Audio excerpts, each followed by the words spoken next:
It's the Cavaliers Basketball Club Podcast. It's basketball time in the cube. Love picks up Curry. Kyrie Irving from downtown. Up for the layup. Oh, blocked by James. It's over. The 52-year drought is over. The Cavaliers have won the NBA championship. Cleveland, this is for you. Garland steps into a three. That's what they need. Garland now back for Allen. They got it again. Put on your hard hat, baby. What a block by Mobley. Get that big stuff out of here. Garland, Mobley, you have to be kidding me. This is unbelievable.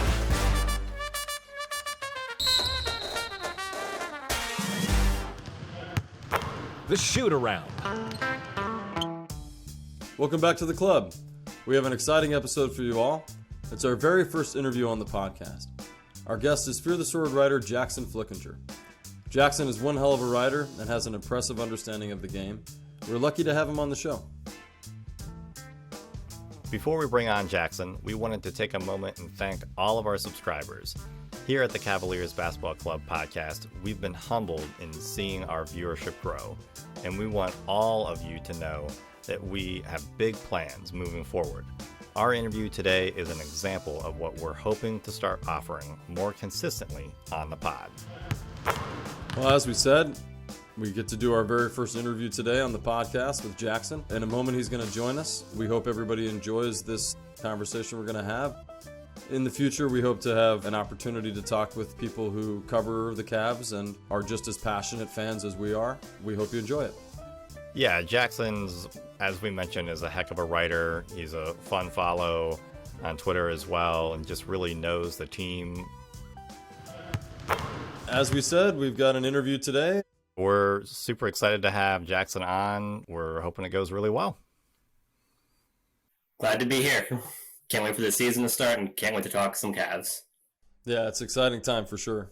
I'll jump into the questions that we have for you, because I think we have an awful lot to cover, and they're probably going to branch off into other questions as well. So our first one is obviously about Mitchell. What are your thoughts? So originally when it was floated out there that the Cavs were interested in Mitchell, I had some hesitations just because we have a glaring hole on the wing, and Mitchell isn't a wing, and there really isn't a good path to getting a wing, and it can be tough to compete in the Eastern Conference without one. I've come around on that idea that Mitchell is the missing piece. My thinking for coming around on that is just the success that the Cavs had when they have had two ball handlers in the lineup with the front court. Rubio had a really big impact on this team when he was out there last season. I think it was an oversized impact for what he was actually providing, just because he was somebody else who could play with Garland, who could run an offense. He could create his own shot. He can create shots for others. And then you also have Garland out there who can do those things. When he left, it wasn't necessarily, the Cavs are losing somebody who has substandard, shooting splits and averages like 12, 13 points a game. Like, that shouldn't be the hardest hole to fill, but it was because they didn't have anybody out there who could do those things.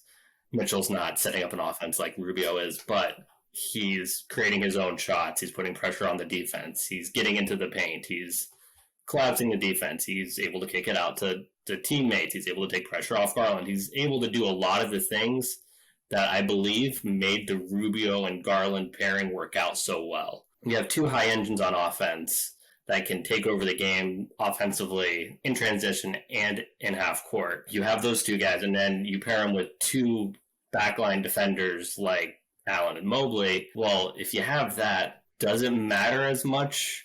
Ideally, I still would rather have someone like Jaylen Brown. I would have rather had that, had them trade for somebody like that. But that wasn't available, and this isn't a trade that you could make in next offseason, hoping that a wing became available. So it's like, you look at what's out there, and Mitchell was the guy who was available, and this is the time the Cavs needed to make the move. There will be some growing pains, but overall, this is something that should, theoretically, it should work out really well long term. Something that you mentioned in your most recent article about Colin Sexton, which I think is maybe a more apt comparison because to me they're very similar players. Maybe even have the same faults defensively as well. But clearly the Cavaliers, even though they had bought in and invested so much into Sexton, they decided to ship him off for somebody like Mitchell. So how do you feel about that? The fact that we've kind of traded these guys one for one. And to me, they're going to try to just pencil Mitchell into where Sexton should have been all through last year. But due to injury, they didn't get a chance to see that offense. It really is a shame that we weren't able to see Colin in that role. Theoretically, he should have fit in that role, but it's not something that we've seen him really do.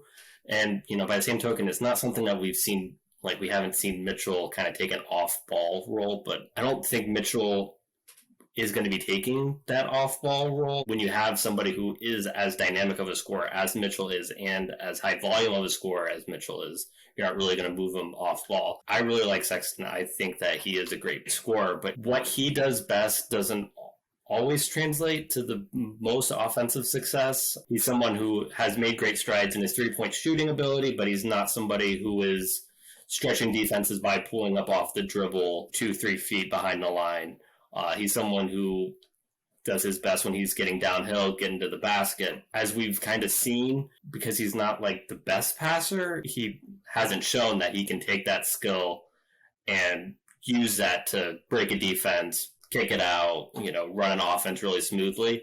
So with Sexton, the conversation is more always, we've seen what he can do, and he can do this at a high level. If he starts doing this, then he could become an all-star. He could be the perfect guy for this team. Whereas Mitchell is 20% better at the things that Colin Sexton was good at, and we've kind of seen him do it in a winning system, on a winning team. You're trading somebody in Sexton who you hope could become Donovan Mitchell, or you could trade for Donovan Mitchell and hope Donovan Mitchell in a different situation with another dynamic scorer like Garland, maybe he can take his game to another level. And you hope that you're not just getting Jazz Donovan Mitchell, you're getting Cavs Donovan Mitchell, which could be a better version of that. I think there's some nuance there. Makes it like, oh, Sexton isn't Mitchell-like because they do a lot of different things. Yeah, I think, too, in the way that you wrote this most recent piece on FeartheSword, Adam and I were commenting that you kind of just paid so much respect to what Sexton is as a player and what he might become, and also got into, what Sexton came into. And I think, too, for me, what I really enjoy about Mitchell and what people kind of alluded to in Media Day is all of the on-the-court stuff that you're discussing. But then for me, and what Adam and I have mentioned for sure, is one of the most important things is he's been in the playoffs so much compared to the rest of this Cavs roster, and he's been the primary player there. He's definitely an intriguing player. I think Adam and I, we actually had to record 2 episodes the week that we got Mitchell because we had a prior episode that was basically saying, well, they're not really going to do this, and here's why.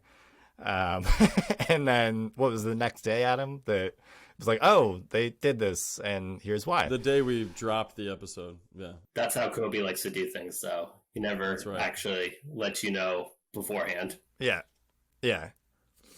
Well, and it's just proof that Kobe listens. So you wrote in one of the most recent articles that the Cavs are out of rebuild mode, and I really agree with that. But is there anything coming up in this season that you'll be looking out for where you might be concerned that they might be slipping back into that type of mode? There's always a concern in the NBA. 2 years in the NBA is an eternity. You never know what could happen. So you can't say these guys are 26 and under, they should be a contender for the next 10 years, because that's foolish, because we know that things like this happen where guys get together and they don't mesh.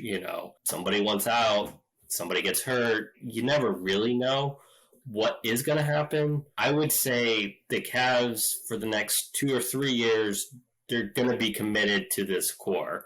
Like, this is a move that you make because you're going all in on this core, and you're going to stay committed to that for at least throughout Mitchell's contract, or at least the first 2 years of Mitchell's contract. If things are going bad, that's something that you would possibly pivot out of in the last year of his contract, which would be 2025, I believe. Maybe you try to make a trade, try to recoup some of the assets you gave out to get Mitchell in the first place, providing you still have either Garland or Mobley on the team. You probably wouldn't be entering a rebuild, but you would be kind of transitioning on from that core and trying to go in a new direction, kind of like the Sixers. They got Embiid, they got Simmons. Okay, let's bring in Jimmy Butler. Okay, that we weren't able to keep Jimmy Butler. Now let's transition to this. Oh, Ben Simmons and Joel Embiid don't like each other. Now let's get rid of Ben Simmons. Now we have James Harden. I think the Cavs, if things don't work out and they're able to keep Mobley and Garland together, you're going to be kind of transitioning throughout that type of mode instead of going to a full, all right, LeBron left, our team sucks, let's kind of get rid of everybody.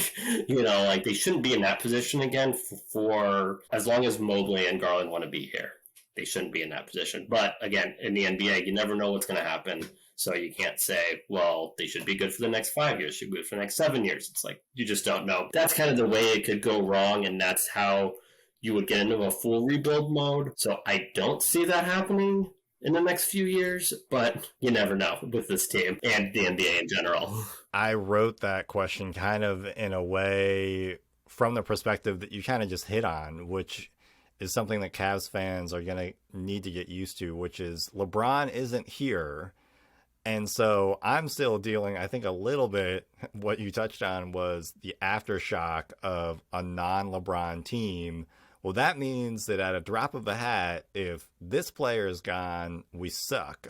So I think that there's a level of realizing, oh no, if they keep certain pieces, if they kind of meld certain players together, it's not like the team would drop off a cliff necessarily. Mobley and Garland, that pairing is obviously very important, and the way that they talk about Mobley is on the same level, if not near the same level as early LeBron. So I agree with all of that. Mobley's the key to how fast this team can compete. How good he becomes is the key to how far they can go. Like most guys going into their second year, they make noticeable improvements. If he makes noticeable improvements, if he keeps the same level of play on the defensive end, if he's able to be a better rebounder, that's something that he has struggled with, especially without Allen out there. If he's able to take a step forward there, able to maybe get out more on the perimeter, guard some more wings. We saw him at the end of last year in the top of that 3-2 zone. They're playing the Celtics. We need somebody to guard Jason Tatum. I wouldn't expect him to do that all game, but in the fourth quarter of a tight game, is he able to take that assignment? And then on the offensive end, it's a little clear what he needs to do a better job of. He did a good job of finishing at the rim. His free throw shooting, three-point shooting, we know that's a problem.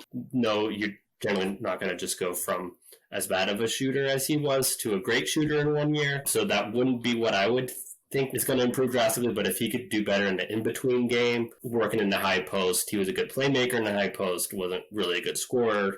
If he takes a step forward in those areas and then becomes an all-star caliber player, okay, well, how good can this team be? This team should win a playoff series. This team should have home court advantage in the first round. But at the same time, if he's the same player he was last year, which was a very good player, they're probably going to be in a fight for home court advantage to stay out of the play. And it kind of all just depends on Mobley. And then by the same token, if in 2 years he's one of the 10 best players in the league, 2-3 years, he takes that leap, okay, well, this is a team that can win a title.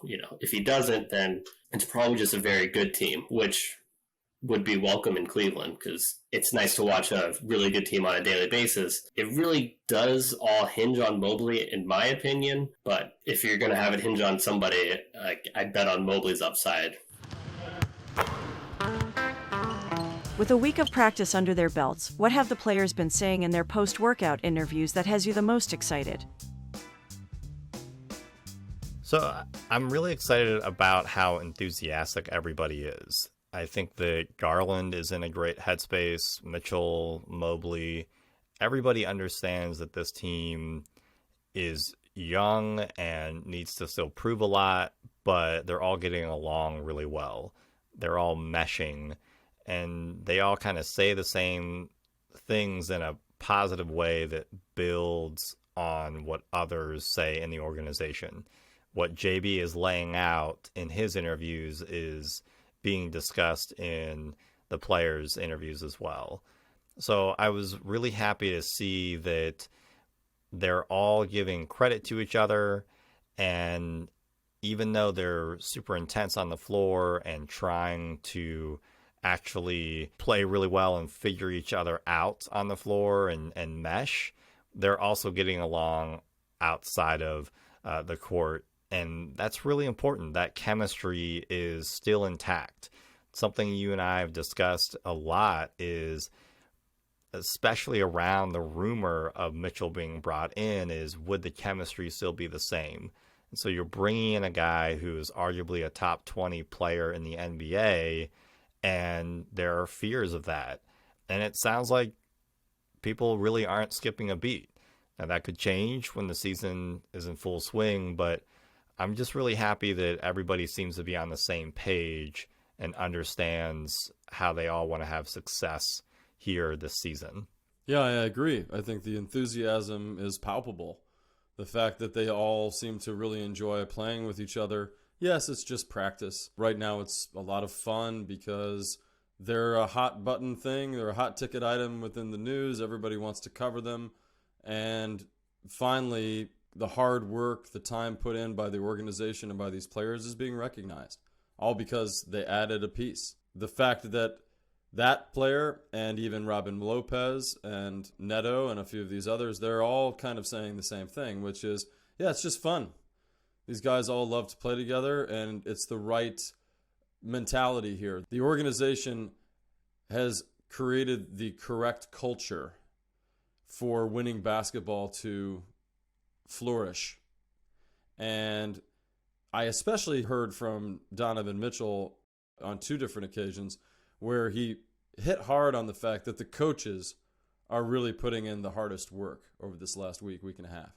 That he sees that how they're trying to get the guys in the right positions and to learn the playbook and everything they're hoping to achieve this year. That's another big one for me, that the players are constantly saying, you know, the coaches are just really knocking it out of the park for us today. Mm-hmm. And I don't know the last time I heard players stop to talk about the coaching staff first when they just stopped to talk about their practice together.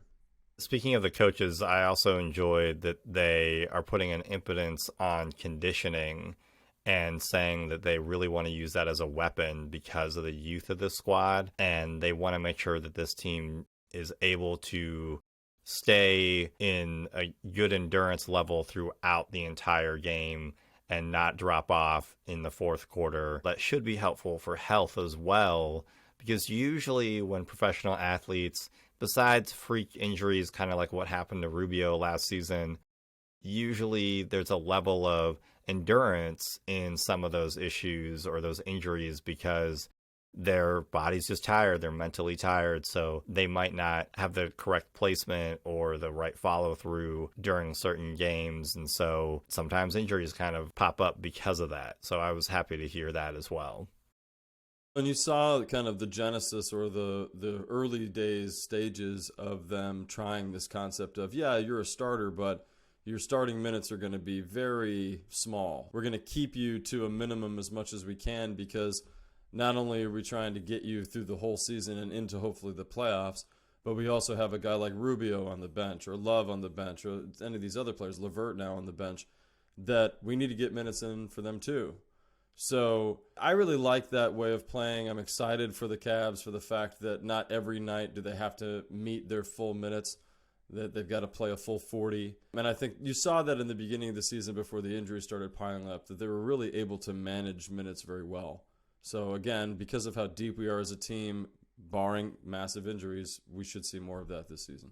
Is there something that you're looking for in the preseason related to what the players have been saying? Like, is there anything you're excited about for these preseason games that are coming up?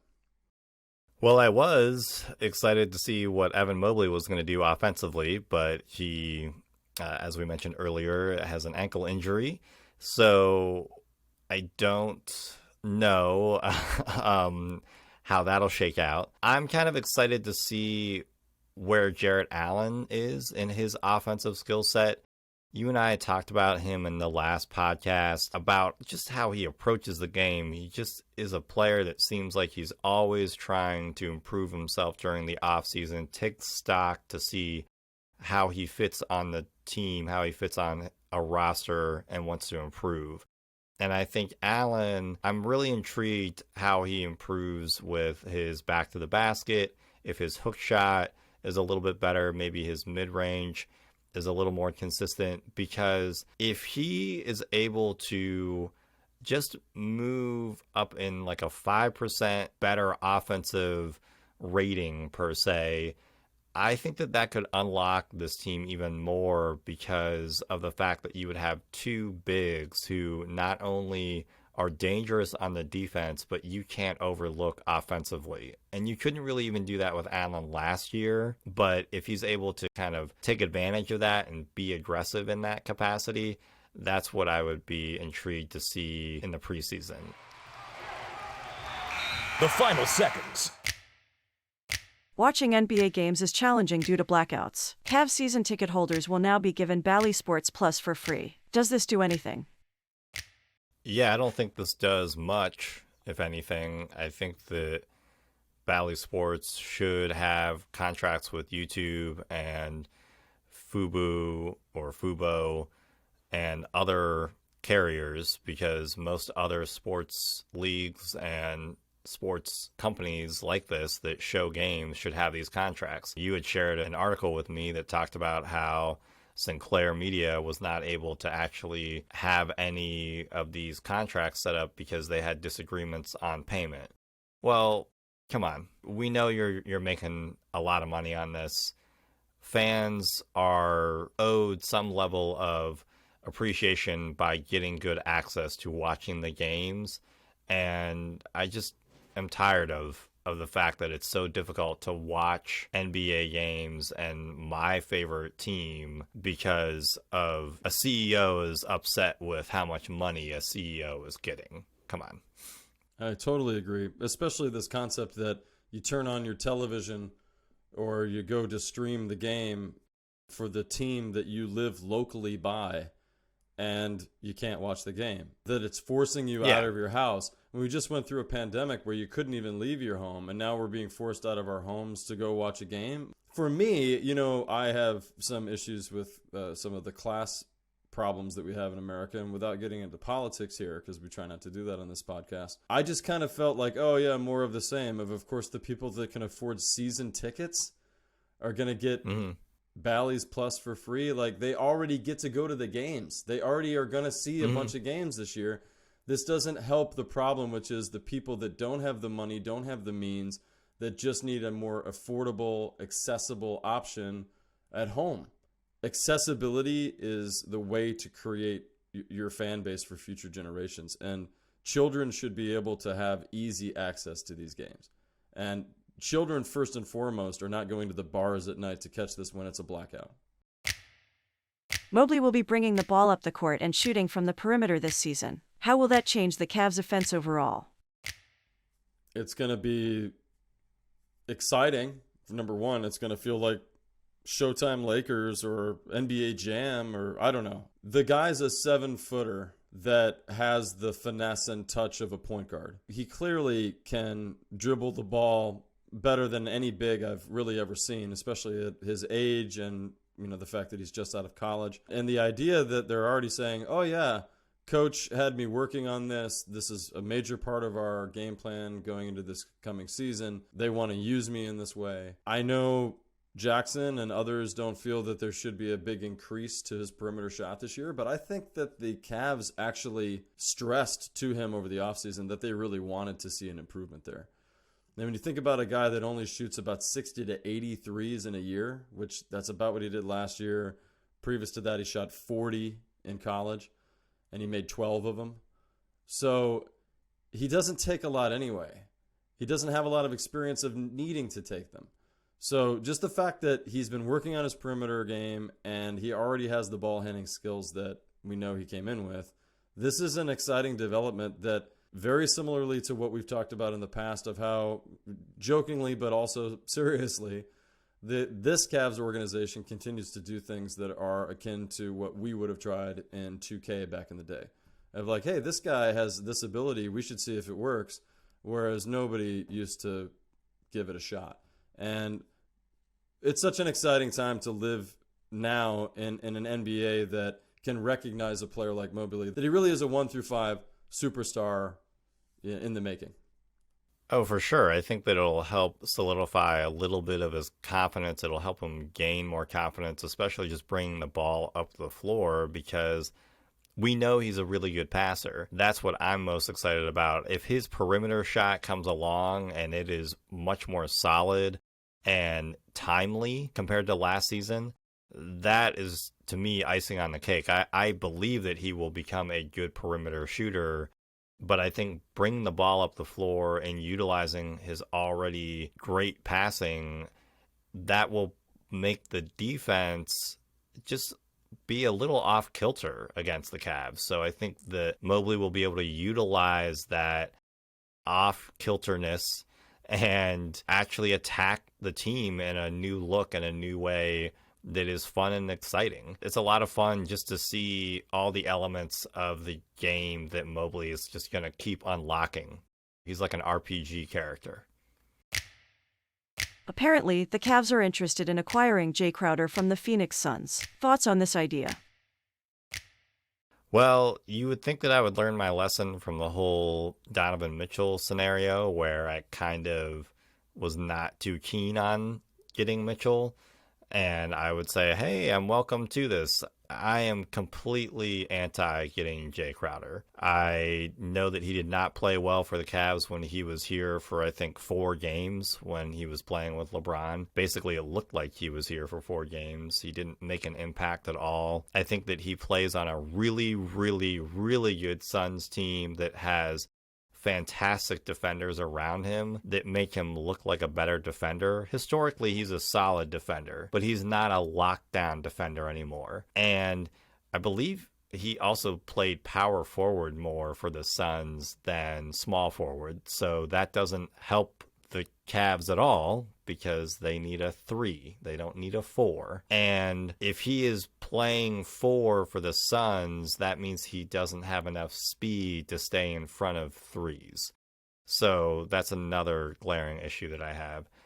And he's a player that clearly is not happy with his situation and has been pretty vocal about that. And I alluded to chemistry at the top. I would think that the more he talks, the more the Cavs would understand that the chemistry would be really negatively impacted by the Cavs by acquiring him. Was I too harsh on this? No, I don't think you've been too harsh. I think my way of thinking is in line with yours. The very brief moments that he was here, I have no good memory of. And right now, he is the type of disgruntled player that I'd hate to have him bring that feeling to the team chemistry that we have going on. I don't see the Cavs needing to add a piece right now. I know that they may. Anytime we have an opinion, like we did with Sexton, it could easily change tomorrow. I think right now they have everything they kind of need to keep the status quo as far as the team chemistry and the ability to come into the season where they're really only kind of nurturing Mitchell's needs. Bringing in a guy like Crowder right now, I think, is just kind of unnecessary. And, for me, a 6'6" small forward, power forward is just not all that exciting. We're the number 6 defensive team in the league, and I don't think adding Mitchell is going to make us all that worse, so I don't think we need to add a guy like Crowder to shore up our defense, and he's not going to give us anything on offense, so I don't understand why we would trade for him. Chris Fedor believes the starting small forward spot is between Wade and Okoro. Who do you want? Well, I believe that I've kind of answered this from previous moments in the pod tonight, but I'll state it again. I believe Isaac Okoro should be slotted back into that role. And it basically, in giving some thought to what happened with Lauri Markkanen coming in, that's really kind of the only situation that I can think of where a rookie is assigned to guard, a position that really has some of the best players in the league that you're going to be coming up against every night. And he adequately defended that position his entire rookie season. I think that he would have had just as much growth and just as much opportunity if he had stayed in that role going into his sophomore year. And the fact that Lauri coming onto the team kind of knocked him off from that position, from that place on the team. I think he spent the rest of the year trying to figure out where he belonged. And even JB has recently said that, they kind of put him in a box and didn't really allow him to grow the way that he needed to. So I think letting him out of that box is now putting him back in the 3 position and giving him that opportunity to grow there and prove that it should really be taken from him or not. If he really pencils in well this year, I think you could see him staying there for the life of this iteration of the Cavs. Yeah, I lean toward Okoro as well, mainly because of a lot of what you just said. I find Wade intriguing in certain matchups. I think that there are teams where I could make the case having Wade as the starter that night could flummox the other team in an intriguing way. But I think that Isaac is ready. From everything that we're hearing, from everything that we're seeing in training camp, this will be his 3rd year. He has shown the ability to have some growth in his game. He is a much more dynamic player, or has the potential to be a more dynamic player than Dean Wade, and that excites me. So I would lean toward Isaac as well, and I think by the end of the season, he will be considered a starting caliber small forward by the rest of the league. Thank you for listening to the Cavaliers Basketball Club podcast. Let's go Cavs!